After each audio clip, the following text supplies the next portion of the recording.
Hello, everybody. Economic Ninja here. Hope you're doing well. Got a great story. It's out of Zero Hedge, and it's entitled 9 Signs That the U.S. Consumer is About to Break. And that is an understatement because this time when the consumer breaks, it'll make 2007, 2008 look like a cakewalk. It says here when the U.S. consumer is in a healthy financial shape, the outlook for the U.S. economy is generally positive. But just like we witnessed prior to the Great Recession of 2008 and 2009, when the U.S. consumer is not in healthy financial shape, bad things tend to happen. Unfortunately, the numbers are telling us that the current conditions are eerily similar to what we experienced during the run-up of the Great Recession. Households do not have enough money coming in, debt levels are soaring, and delinquency rates are rising, and the tens of millions of us are just barely scraping by from month to month. It says, following are 9 signs that the U.S. consumer is about to break. Number 1, after adjusting for inflation and taxes, household income in the United States has fallen 9.1% since April of 2020.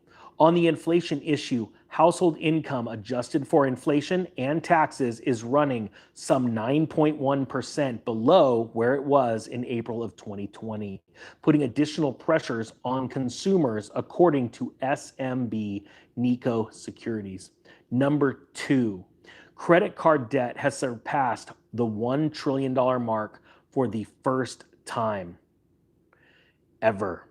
The New York Federal Reserve reported on Tuesday total credit card indebtedness rose by $45 billion in the April through June period, an increase of more than 4%. That took the total amount owed from $1.03 trillion, the highest gross value in Fed data going back to 2003. Number 3, the average rate of interest on credit card balances is now over 20%, and that is financially crippling millions of our fellow citizens. The average credit card charges a near record 20.53% interest rate, according to Bankrate. Number 4, credit card delinquency rates are hitting levels we haven't seen in more than a decade. The Fed's measure of credit card debt 30 or more days late climbed to 7.2% in the second quarter, which is up from 6.5% in quarter 1, and the highest rate since the first quarter of 2012. Though close to the long-run normal, central bank officials said total debt delinquency edged higher to 3.18% from 3%. Number 5 reason why the U.S. consumer is about to break. The number of Americans that are making emergency withdrawals from their 401k plans is absolutely surging. The more Americans are tapping their 401k accounts because of financial distress, according to Bank of America data released Tuesday.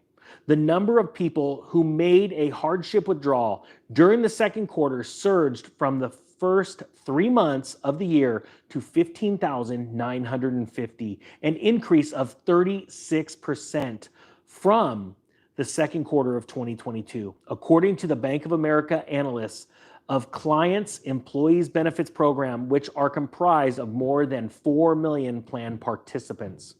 Number 6, over the past year, it has become much more expensive to purchase a home. Elevated mortgage rates and sales prices mean owning a home is about 20% more expensive than it was last year.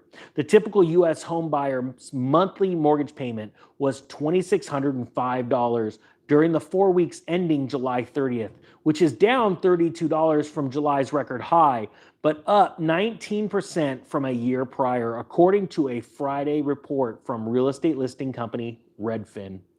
Number 7, the nationwide average rent-to-income ratio has been over 30% for the past 2 years. This is the first time in history that this has ever happened. Remember that phrase. When you start seeing things, not only this is bad as the shutdown of 2020, or this is as bad or worse than 2008 great financial recession. And now you're seeing numbers that have never happened ever. Credit card debt rising. National average rent to income ratio has never been this high. You know that we are in for a serious, serious crash. Number 8, the number 8 reason why the consumer is about to be tapped out. Done. It is being reported that vehicle repair costs have gone up by almost 20% over the past year. Car repair costs are almost 20% have gone up 20% in the past year, according to the Consumer Price Index, more than 6 times the national inflation rate, and among the largest annual price increases of any household good or service. You are seeing hyperinflation in car repair costs right now. We are about to experience a hyperinflation in food and in energy, and you are going to be amazed in 2024 what you see with those prices going up. It's a combination of factors that are causing these prices to go up, experts say. Some emerged in the pandemic era, while others are longer-term trends in the auto market. Number 9, the final reason why the U.S. consumer is about to be completely destroyed, done. It's over for them. A whopping 69% of all U.S. consumers that live in urban areas are currently living paycheck to paycheck. 69% of consumers in urban areas live paycheck to paycheck, which is 25% more than their suburban counterparts, 55% of whom live paycheck to paycheck. Additionally, 63% of rural consumers reported living paycheck to paycheck. These regional concentrations of paycheck to paycheck consumers could be attributed to the high percentage of millennials living in urban areas. 48%, as well as the large share of baby boomers and seniors, many of whom are retired and are living on a fixed income. Living in rural areas makes up 32%. After seeing all those numbers, is there anyone out there that still wishes to argue at the average U.S. consumer or if they are in good shape? Type 1 if you believe the consumer is done for. Put a fork in it, they're over. Type number 2 if you think there's still room to go. The truth is that economic conditions are rough and they are deteriorating a little bit more with each passing day. On Tuesday, Moody's decided to downgrade ratings for 10 different U.S. banks. Type 3 if you believe that U.S. banks are headed towards a much bigger crash this year in 2023. I personally believe that they are. Says, and they are warning that more downgrades may be coming. U.S. bank stocks declined after Moody's Investor Service lowered its rating for 10 small and mid-sized lenders and said it may downgrade major firms, including U.S. Bancorp, Bank of New York Mellon Corp, State Street Corp, and Truist Financial Corp. Higher funding costs, potential regulatory capital weakness, and rising risks tied to commercial real estate are among strains prompting the review of Moody's, said late Monday. And Tyson Foods has just announced that it will be shutting down 4 more chicken plants. This is the largest producer of meat in the country.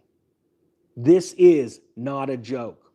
The meat processor, which supplies about a fifth of the beef, pork, and chicken in the United States, said Monday that it is shutting down 4 chicken plants, 2 in Missouri, 1 in Indiana, and 1 in Arkansas, following declining chicken revenue. The Arkansas-based company previously announced 2 separate closures in the spring. We have already seen the consumer go from beef to pork to chicken because of the lack of money in their homes. We are seeing all kinds of things going up day by day. And we are seeing right now the consumer being completely tapped out to the point that they can't even afford chicken, causing companies like Tyson to close their doors. But despite everything that has already happened, Fed officials are telling us that multiple rate hikes may still be necessary. Is this some kind of sick joke? No, it's not. You see, the truth is that what most people do not understand, 99% of the population, that is that the US dollar is losing its reserve currency status, and countries are wanting to dump the dollar as fast as they can. But they're doing it in a way that it does not cause the dollar to lose too much value all at once. We've already seen the US dollar lose value against the euro, the British pound, and other currencies in the last year. The reason why is because there are more sellers than there are buyers. The Federal Reserve knows this. So they are not only fighting a fight of inflation in our country's borders, they're dealing with a fight that they're trying to give countries and governments, their central banks, a reason, any reason at all, to hold that dollar. So how do you do that? You raise interest rates. I'm telling you right now, I've said this before and I'm saying it again, the Federal Reserve is not done raising rates. The question is, what will happen to your investments as rates keep getting higher? I hope you have a great day. Thank you to everybody that shares these videos. The Economic Ninja is out.